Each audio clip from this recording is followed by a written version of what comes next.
ngumiti ang mga luha ng isang ng hindi ng ito.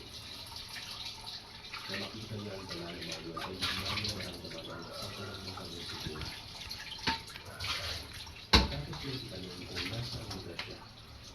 Ay nagsimilala siya kumain. Habang kumakain siya, ay ikinikwento naman ng matandang babae kung paano niya siya nakita na.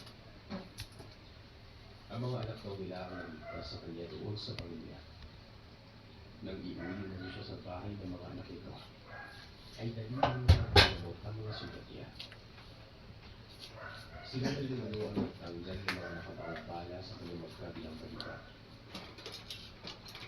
Yun ang unang pagkakataon na naramdaman niyang ganito ang taong nagmamula sa